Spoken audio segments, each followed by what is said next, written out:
रामगढ़ चुनाव एक बार फिर से झारखंड की राजनीति की तपिश बढ़ाने वाला होगा।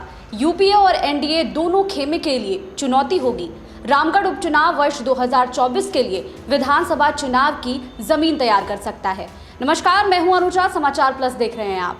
रामगढ़ चुनाव राजनीतिक तापमान बताएगा। यह चुनाव यूपीए और एनडीए दोनों के लिए काफी महत्वपूर्ण होगा। यूपीए खेमा यहां कांग्रेस के प्रत्याशी का होना तय माना जा रहा है, वहीं एनडीए खेमा से आजसू की दावेदारी है।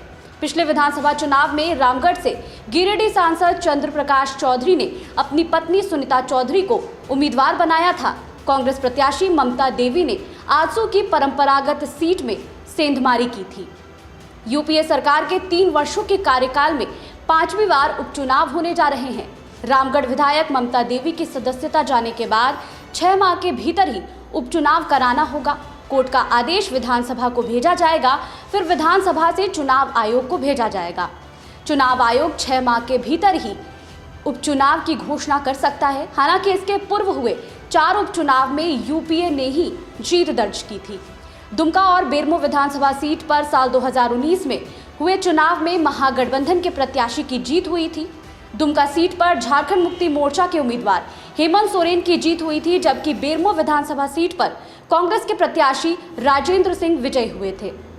हेमंत सोरेन ने दुमका के साथ बरहेट सीट से भी चुनाव लड़ा था। दोनों ही सीटों से उनकी जीत हुई थी। इसके बाद हेमंत ने दुमका सीट छोड़ दी थी। वहीं कांग्रेस के राजेंद्र सिंह के असमय निधन के बाद सीट खाली हो गई थी। 2019 में मधुपुर सीट से झामुमो प्रत्याशी हाजी हुसैन अंसारी ने जीत दर्ज की थी। वे अल्पसंख्यक कल्याण मंत्री बने। 3 अक्टूबर 2020 को उनका निधन हो गया। उसके बाद से यह सीट खाली थी।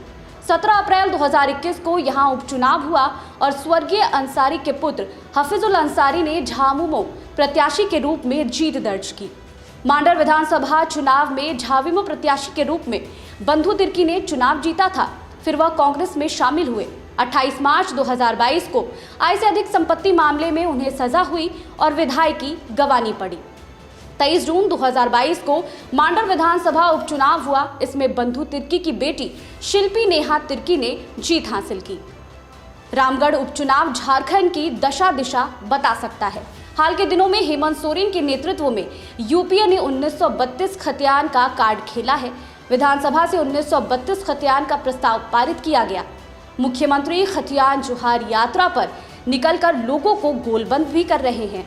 इसके साथ ओबीसी को 27% आरक्षण पासा चला है। पुरानी पेंशन योजना जैसे मुद्दों को भी रामगढ़ उपचुनाव में यूपीए भुनाने की कोशिश करेगा। आपको हमारी रिपोर्ट कैसी लगी, हमें कमेंट बॉक्स में लिखिए। बाकी और खबरों के लिए जुड़े रहिए समाचार प्लस झारखंड बिहार के साथ। नमस्कार।